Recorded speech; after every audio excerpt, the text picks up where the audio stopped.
Well, let me talk a little bit about patterning shotguns. First of all, why pattern at all? It's no fun. It's more fun to try to read breaks, which nobody can do.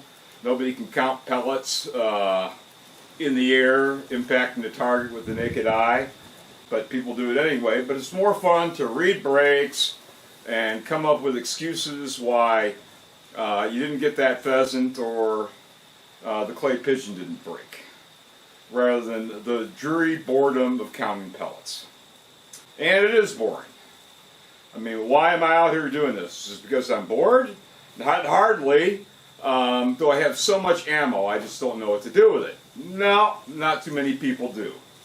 So the industry standard for a modified choke is 60% of the pellets in your cartridge hitting a 30-inch circle at 40 yards. Now I have a 1 foot square shoot and see, so I'm not even trying for the 30-inch circle. And you can see there's a little crosswind here. It is at 41.5 yards on the nose, according to my Nikon rangefinder. So for starters, rather than just shoot one shell, which people do all the time, and how's my pattern and all this stuff, it really takes 10 shots to come up with a meaningful pattern efficiency number. Now that's a lot of work, and nobody likes it. I don't like it, but that's what it takes, is shoot at a big sheet of paper, 40-inch sheet of paper, circle the densest part of the pattern, and count pellets. And you have to do that 10 times to come up with one reasonable average for a pattern percentage. So that's a big reason why people don't pattern. But another reason to pattern, of course, is to check the point of aim. Particularly with, let's say, less than great quality over and unders. You got two barrels that act like they're mounted on different guns. I'm getting rained on here a little bit, believe it or not, but it's not heavy. Unbelievable. Anyway, so it's 41.5-inch yards. These are Fiocchi 1 ounce loads, 1 ounce, 1250 foot per second, number 7.5. And rather than just shoot one shell, we'll pop 3 shells at the same target. So let me try to zoom in on the target.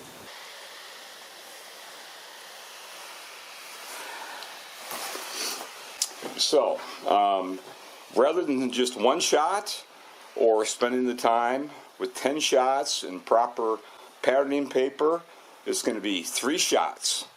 This is a Masai Mara. This is a Rite Gordian 3-inch chamber with a Trulock Precision Hunter modified choke, 41.5 yards. We'll take 3 shots.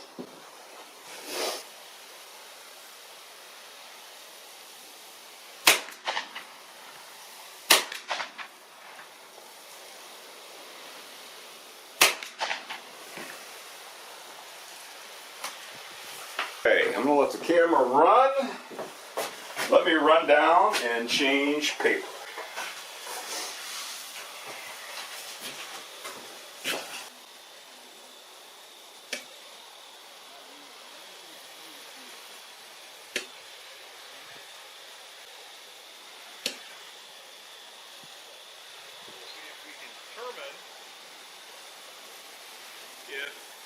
Okay, so here we go.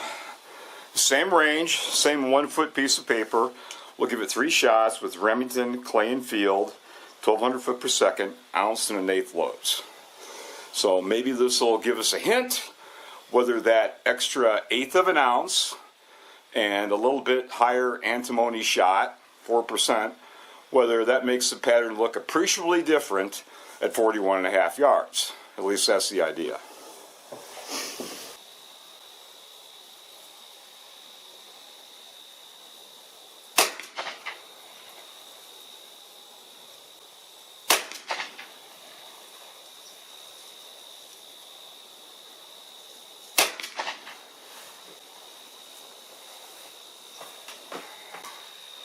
It looks a lot better on the little dinky screen on the camera. So let me go retrieve the target and we'll compare the two. Okay, so did we learn anything? The first three shots are with these shells, Fiocchi 1 ounce, 1250 foot per second. 3 shots, 41.5 yards. This is what it did. Second 3 shots, Remington American Clay and Field, ounce and an eighth, 1200 feet per second, still number 7.5, nominal shot size. This is 4% antimony. The cheaper Fiocchis tend to be softer, 2.5%, 3%. So, is there a difference? Yeah, I'd say so. Here's our Fiocchi, right here. And this is our Remington Clay and Field. So, it's not even close. You can't really tell from one shot, but with 3 shots, at least it gives you a general idea. What's the kill zone of a dove at 41.5 yards? A dove is mostly feathers. So, it obviously makes a difference. Do your own testing and you'll see. 3 shots is not as good as 10, but it's a heck of a lot better than just 1 shot and trying to analyze a piece of paper. That's just totally worthless. You can't. That's like a 1-shot group. It doesn't tell you anything. And 10 shots is certainly better than 3, no question about it. If you want to have high confidence in pattern percentages, you'll need to go 10 shots. But this is it's a pretty quick little test, and you can tell the difference. What do you want to be shooting at a dove at 41.5 yards? You want soft 1 ounce loads, or you want better quality, a bit more spherical 4% antimony loads? So, is it just the shot? I don't know. It's the shot quality is better on the Remington, and you've got an extra 1/8 of an ounce of payload. But it certainly makes a difference. So, there's no choke, no forcing cone, no amount of back boring can put more shot in a shotgun shell than is there to begin with. If you're shooting 7/8 of an ounce, that's all you got to work with. Doesn't matter. So, there's no gun can compensate for reduced payload, and no gun, whether it's any of the gimmicks that mean nothing that I can see as far as backboard and forcing cones and all that stuff. You need, if you want a good pattern, you need 2 things. You need a good quality troke. True Lock is the best. I've used True Lock for years. If you're not satisfied, you get your money back. You can't beat that, and nobody's asking for their money back. But even a True Lock choke can only do so much with anemic, super light payloads or soft, misshapen shot. So, and of course, when you get a new gun, I know it's more fun just to grab your new gun and go to South Dakota and pheasant hunt. But it's a horrible, tragic mistake if your gun doesn't fit you. If the pattern isn't going anywhere near where you want it, you're going to have a lousy trip. It happens every year. I understand you're excited. You got a new gun. And maybe you broke a couple clays with it. Maybe you didn't. But you really need to take a few shots at paper. Now, if a gun fits you, I'm shooting off of a chair here with a modified choke.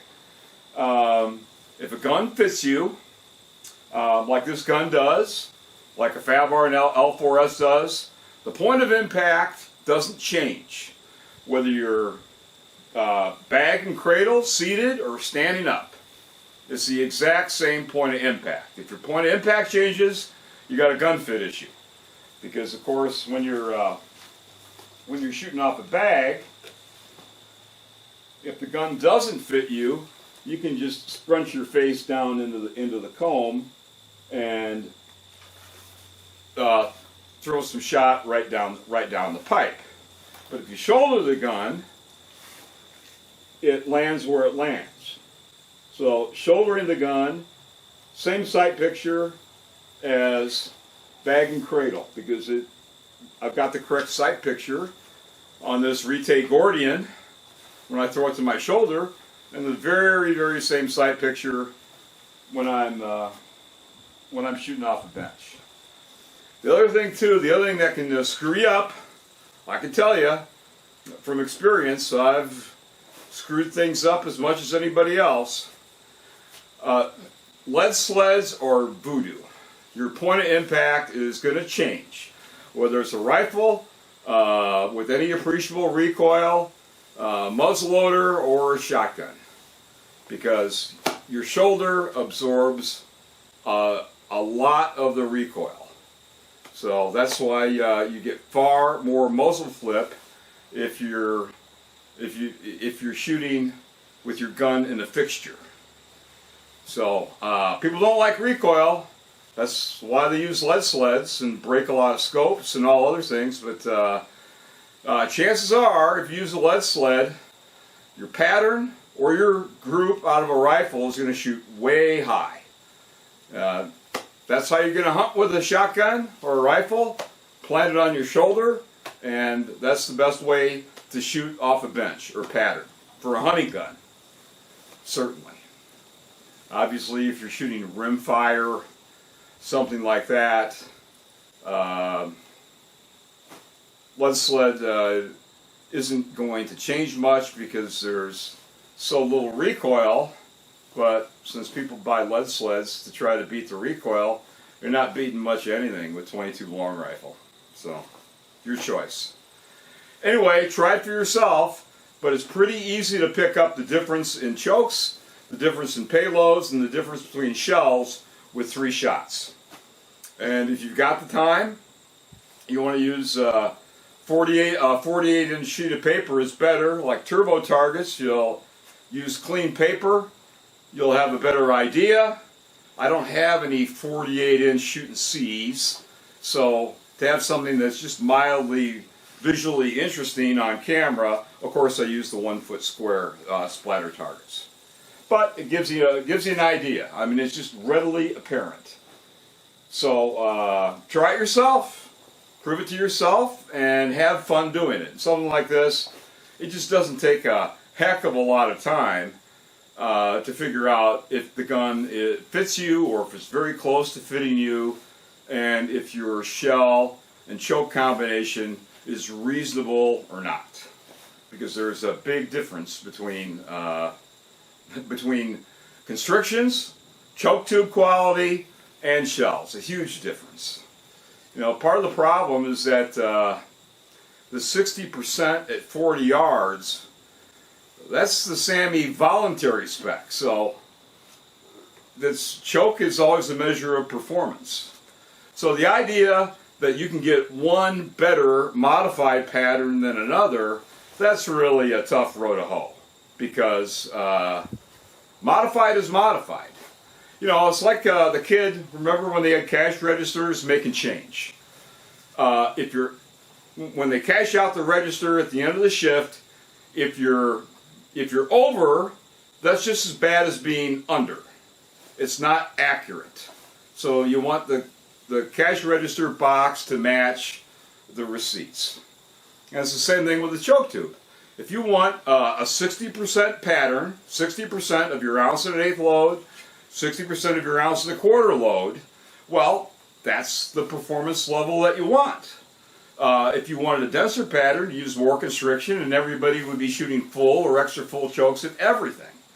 But that's not the idea. Everything's a compromise. So the idea, everybody has different hunting conditions. I mean, it's very typical. Wild roosters in Illinois, they're nervous. They hit the air at 35, 40 yards, 50, 55-yard shots are very, very common.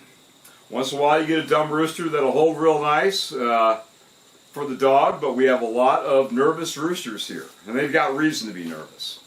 So it's always a compromise. The best pattern is defined as the largest effective spread. at a certain range.